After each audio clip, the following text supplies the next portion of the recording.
You know that feeling when your accountant says, "We have to cut 10% of expenses," and suddenly everything on your P&L looks like it's wearing a target on its back. The software, the team lunches, the extra support time, all of it. I was talking with two small business owners recently, and they both got that exact mandate. One of them pulled out the red pen and just started slashing. Fewer support hours, cheaper packaging, cut back on follow-up calls. On paper, it looked smart. For about 3 months, profits went up.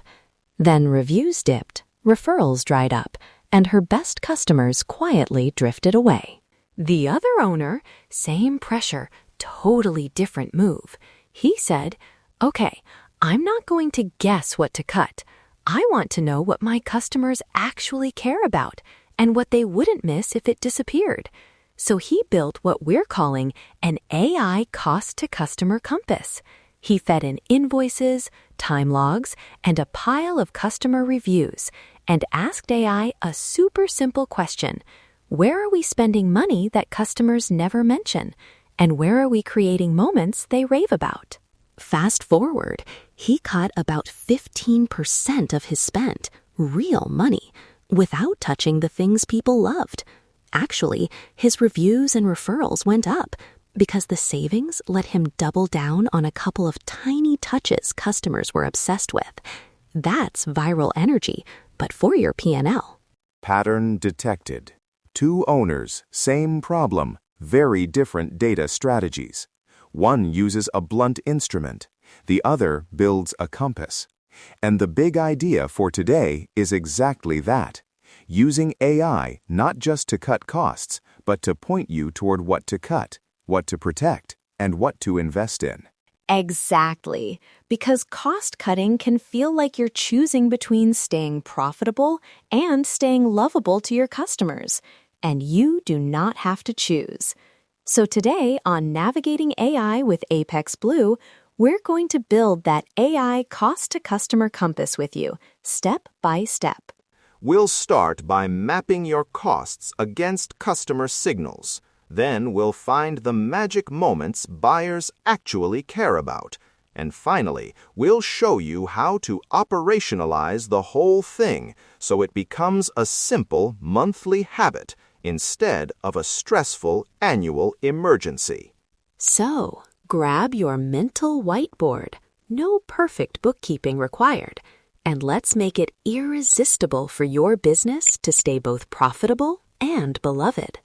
Let's define this cost-to-customer compass in plain language. Imagine a simple grid with 2 axes.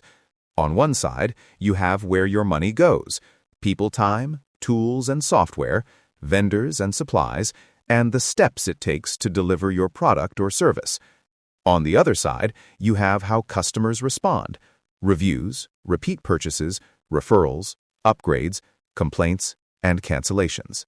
The compass works by connecting those 2 sides. For each major cost bucket, you ask, when we spend here, do we see positive customer signals, or is it mostly invisible to them? For example, your team's time on onboarding calls. Do new clients mention those calls in reviews? Do they upgrade faster? Do they churn less? If yes, that's a high-cost, high-value area. Dangerous to cut blindly. And that's where emotions sneak in, right? Because in the moment, everything feels important. The custom swag box, the weekly internal meeting, the premium stock photos. This needs sparkle, but not everything needs the same sparkle. The compass is like a reality check from your customers. It tells you, hey, they love the personal email you send, but nobody has ever mentioned the fancy ribbon on the box. Exactly. So at a basic level, you're building 4 quadrants in your mind. Quadrant 1, high cost, high customer impact, protect or even enhance. Quadrant 2, low cost, high impact, that's gold, double down. Quadrant 3, high cost, low impact, that's prime territory for trimming, redesigning, or automating. And Quadrant 4, low cost, low impact, Nice-to-haves you can phase out if needed without much pain. And if you're thinking, cool chart, but my data is chaos, humans love this stuff. You can start super scrappy. You don't need a data warehouse.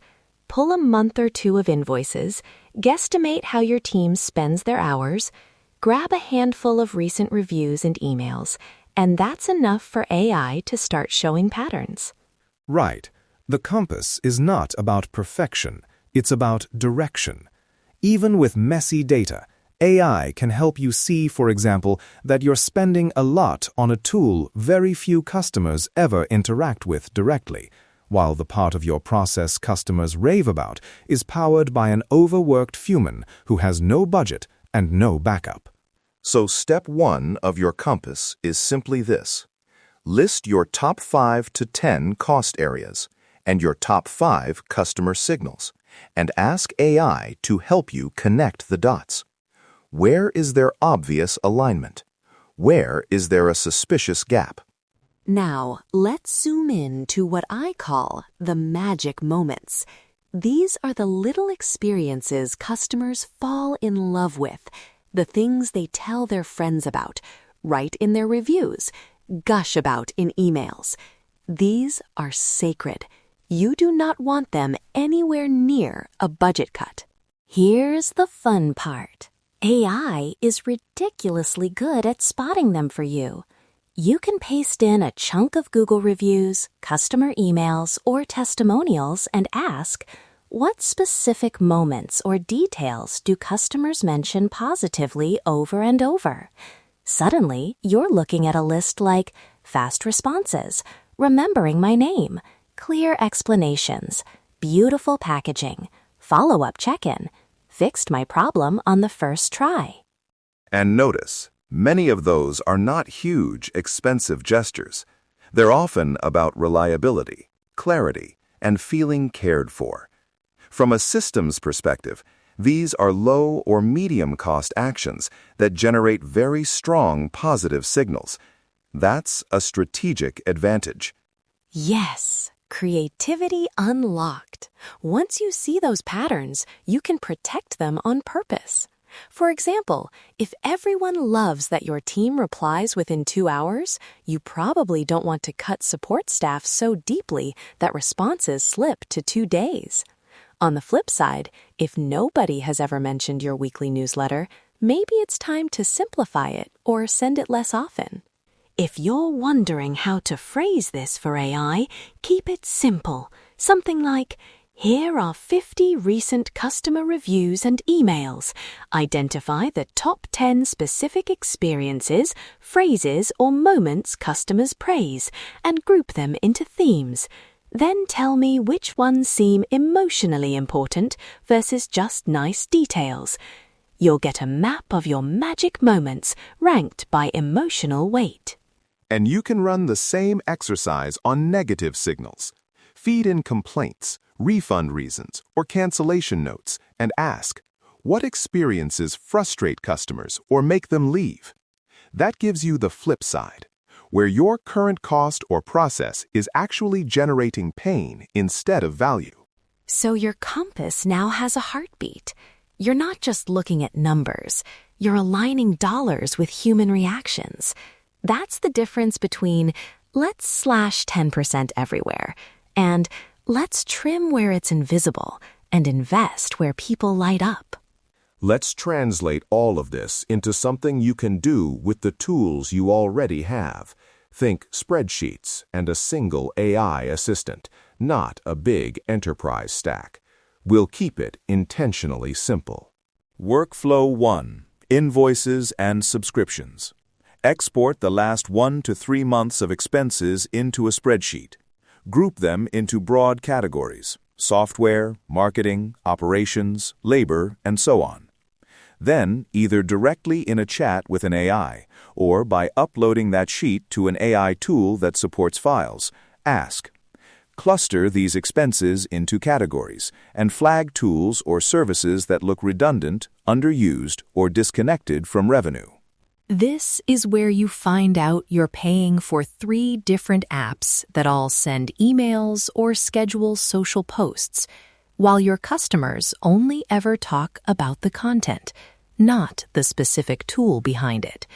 That's a low emotion zone for them. You can consolidate the tools, keep what works creatively, and free up budget for things they do feel. Workflow 2. Time logs and overservicing. You do not need fancy tracking here. You can sit with your team and estimate. Ask, on average, how many hours per week go into onboarding, support, reporting, revisions, and meetings. Put rough numbers into a table and feed it to AI with a prompt like, "Here are approximate weekly hours by activity. Based on typical service businesses, which activities look overserviced relative to what customers usually notice or value?" Overservicing is sneaky. You might be spending an extra hour crafting a 20-page PDF report when your client only skims the summary email. Humans love this stuff when it's clear and concise, not when it's a novel. AI will often suggest places to shorten, template, or automate without killing the magic. Workflow 3. Process checklists.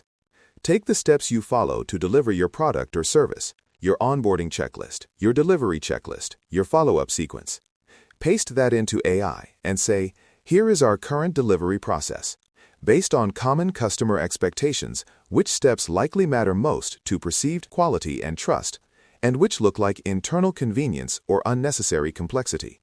That's where you might discover 5 internal review steps that no client ever sees, while your one personal check-in email, the thing that actually builds trust, has no backup owner if you get busy.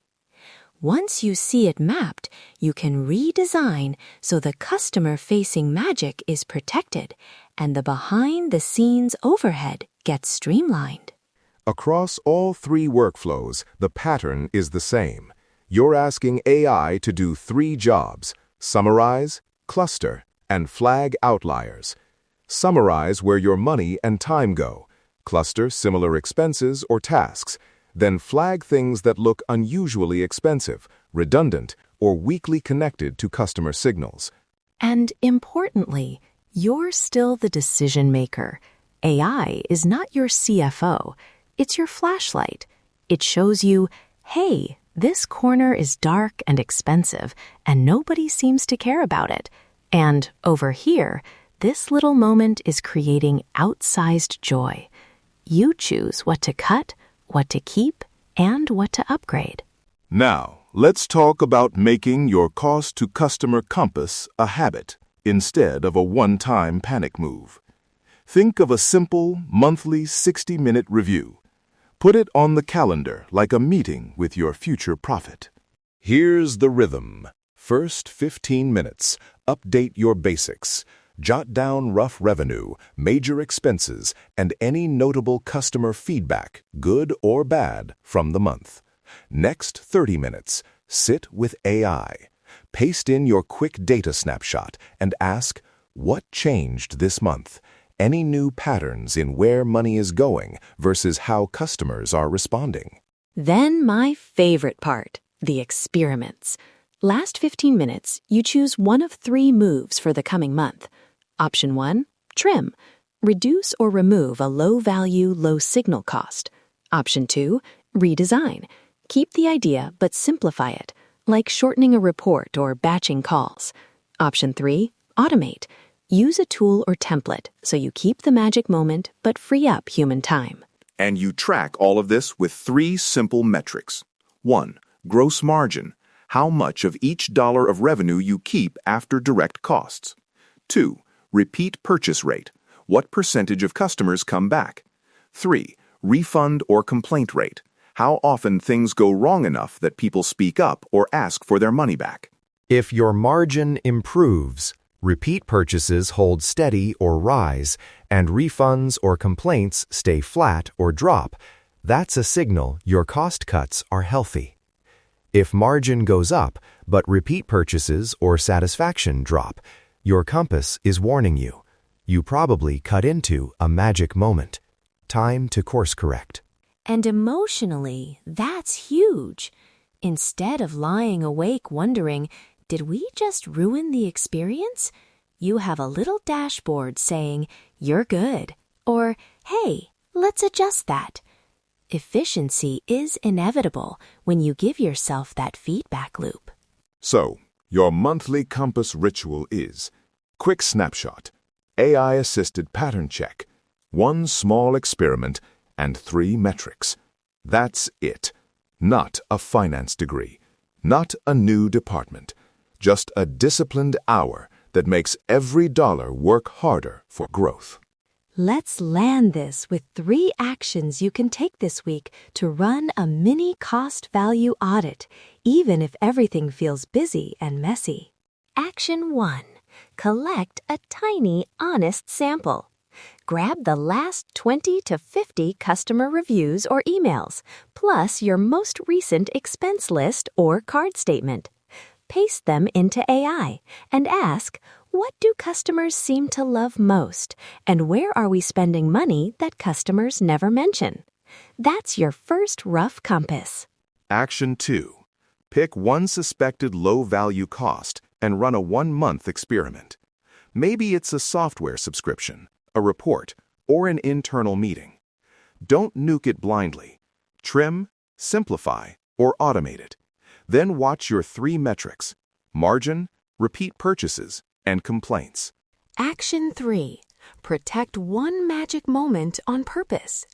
Use AI to surface the top 2 or 3 experiences your customers praise. Then decide how you'll safeguard them. Give them an owner, a simple checklist, maybe even a small budget. When you do have to make cuts, those magic moments stay off the chopping block. If you want a little help making this concrete, we've put together a simple cost-to-customer worksheet and a set of AI prompts that match everything we've talked about today. Just head over to the Apex Blue website and look for the Cost to Customer Compass resources. You'll get a plug-and-play sheet to map your costs to customer signals, plus copy-paste prompts you can use with whatever AI assistant you already have. No new software, no extra complexity, just clarity. Your business doesn't have to choose between staying lean and staying loved by your customers. With a simple compass, you can do both. So as you head back into your week, remember, cut the waste, keep the wonder, and let AI shine a light on where your money actually creates magic. Stay smart, stay curious, and stay ahead.